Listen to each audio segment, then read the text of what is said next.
नमस्कार प्यारे बच्चों, हमारे चैनल पे आपका बहुत बहुत स्वागत है। बच्चों, NMMS परीक्षा 2022 जैसे जैसे समय गुजरा है ये परीक्षा बहुत नज़दीक आती जा रही है। इसके फॉर्म भी अतिशीघ्र भरे जाएंगे। फॉर्म भरने में केवल 15 दिन का समय लगेगा और जो परीक्षा की डेट है वो भी अतिशीघ्र घोषित कर दी जाएगी। तो जो बच्चे इसकी तैयारी कर रहे हैं वो लगातार अपनी तैयारी सुनिश्चित रखें, क्योंकि जब डेट घोषित हो जाएगी उसके बाद में तैयारी करना संभव नहीं रहता है, क्योंकि एग्ज़ाम में समय कम मिलता है। तो बच्चों, NMMS परीक्षा है उसके सिलेबस के अनुसार मैं आपके लिए लगातार वीडियो बना रहा हूँ। आधे से ज़्यादा सब्जेक्ट मैंने क्लियर करवा दिए हैं वीडियो के माध्यम से, और अब गणित चल रही है और गणित का पीछे मैंने 4 वीडियो बना दिए हैं। ये अगला वीडियो है गणित का। इसमें हम टॉपिक लेंगे ब्याज के बारे में इसमें चर्चा करेंगे। सरल ब्याज, चक्रवर्ती ब्याज के बारे में पूर्ण चर्चा करेंगे। उसके साथ में मैं आपको बताऊंगा कि जो पीछे के पेपर है अलग अलग स्टेटों के, उनमें अलग अलग जो राज्य हैं उनके पेपर हैं, उनमें ब्याज से संबंधित प्रश्न कैसे आते हैं उसके ऊपर भी हम इस वीडियो में चर्चा करेंगे। तो बच्चों, अगर आप पहली बार चैनल पे आए हैं तो चैनल को सब्सक्राइब कर ले और अपने दोस्तों के साथ में भी शेयर करें, ताकि उनको भी इस चीज़ का फ़ायदा हो सके। तो देखते हैं, आज का टॉपिक है सरल ब्याज। आज का टॉपिक क्या है? ब्याज भी 2 प्रकार के हैं, एक तो सरल ब्याज और दूसरा है चक्रवर्ती ब्याज। तो आज हम बात करेंगे सरल ब्याज के ऊपर। तो सरल ब्याज के ऊपर तो इसमें मैं आपको सब बातें समझाऊंगा, एक एक जो पॉइंट आ रहे हैं उनको सभी को समझाऊंगा। जैसे सबसे पहले मूलधन, उसके बाद में इसमें आता है समय, उसके बाद में आती है दर, उसके बाद में ब्याज और उसके बाद में मिश्र धन। तो ये 5 पॉइंट है याद करने के। तो ये 5 पॉइंट होते के हैं, इनके बारे में हम देखेंगे। तो सबसे पहले हम चर्चा करते हैं मूलधन के बारे में कि मूलधन क्या होता है। तो मान लिया कोई आदमी है, किसी साहूकार से या सेठ से पैसे उधार लेता है। क्या लेता है? उधार। कोई आदमी है वह सेठ या फिर किसी जमींदार से या फिर साहूकार से पैसे उधार लेता है, यानी कि उसने मान लिया 10,000 रुपये उधार ले लिए। कितने लिए? 10,000 रुपये उधार लिए। तो ये 10,000 रुपये उधार लेने वाली रकम क्या कहलाती है? मूलधन, यानी कि मूल धन कहलाती है। कौन सी? जो उधार ली गई रकम है वो क्या कहलाएगी? मूलधन। तो इस बात को आपको अच्छी तरह से ध्यान रखना है कि मूलधन क्या होता है। तो मूलधन आप समझ गए होंगे कि वह रकम जो उधार लेता है कोई, वह मूलधन कहलाती है। अब देखते हैं दूसरा आता है समय। तो इसमें समय का क्या मतलब है?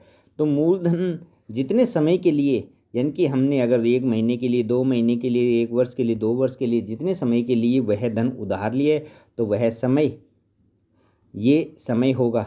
जो हमने जितनी अवधि तक के लिए वो पैसे लिए वह क्या कहलाएगा? समय कहलाएगा। यानी कि हमने 5 वर्ष की अवधि के लिए पैसे लिए हैं तो समय कितना हो गया? 5 वर्ष। इस बात को भी ध्यान रखना है।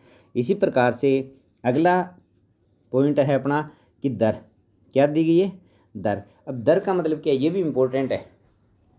दर का मतलब ये है कि हमें किस हिसाब से वह पैसे दे रहा है।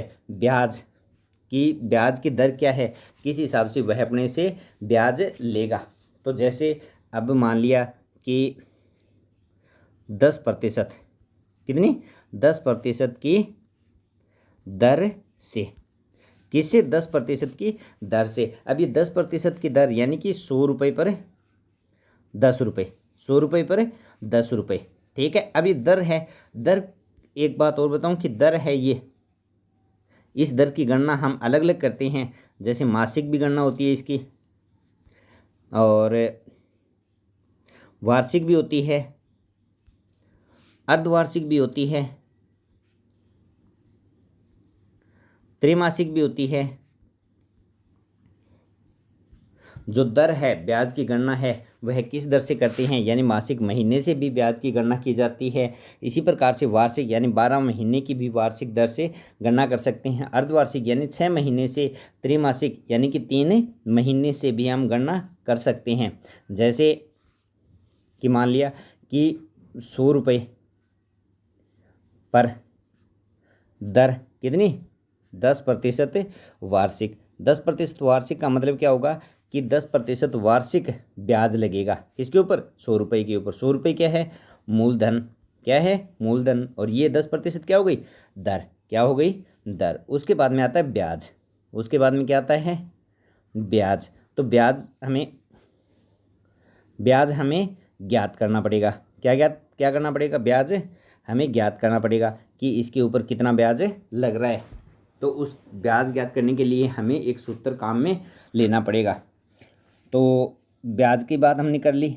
अब ब्याज के लिए मैं आपको एक सूत्र बताऊंगा, उस सूत्र से हम ब्याज निकाल सकते हैं। इसी प्रकार से एक नाम बताया था आपको, मिश्र धन। क्या बताया था, मिश्र धन। मिश्र धन क्या होता है कि मूलधन यानी कि जो धन होता है उधार लिया था उसके साथ में अगर हम ब्याज को जोड़ दें, किसको जोड़ दें, ब्याज को, तो ये क्या हो गया, मिश्र धन। क्या हो गया, मिश्र धन हो गया।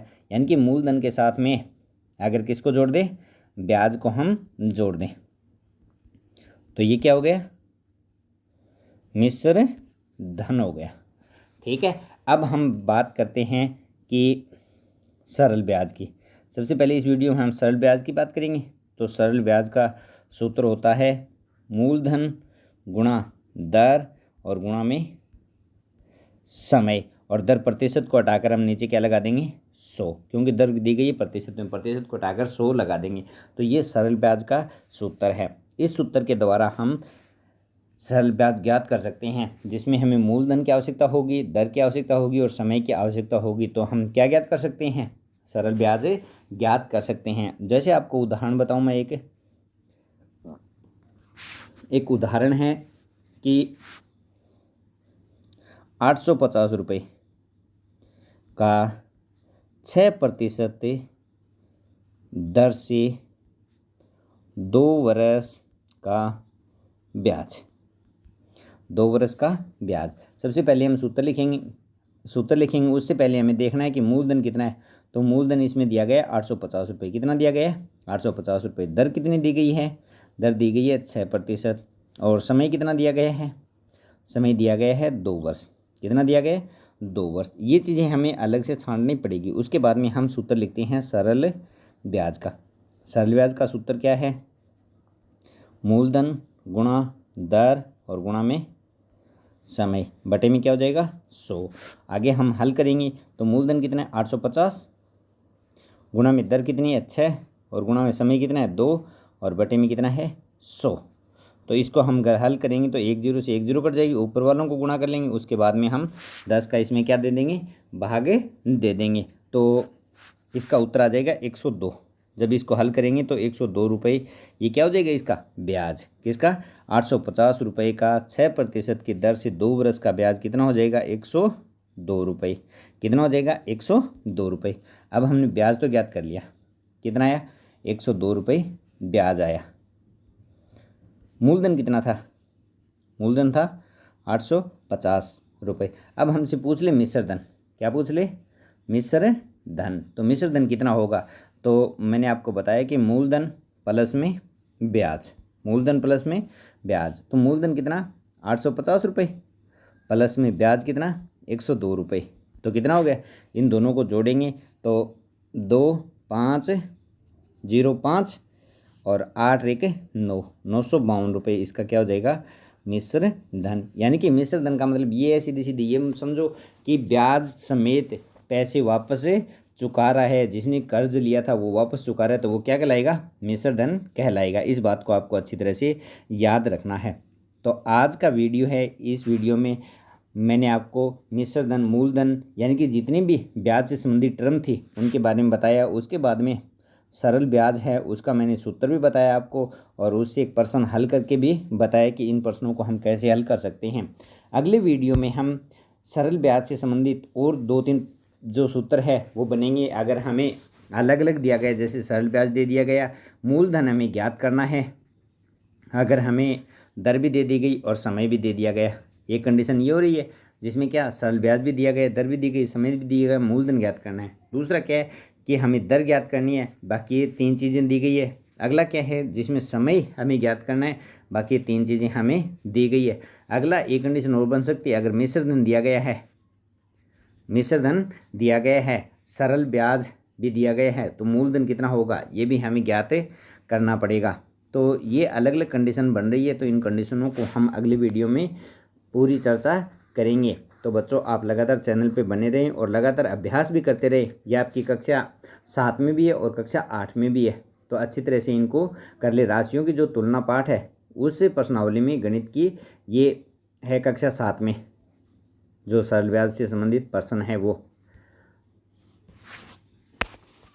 तो बच्चों मैं तो आशा यही करूँगा कि आप लगातार पढ़ रहे होंगे और अपनी तैयारी को निरंतर बनाए रखें।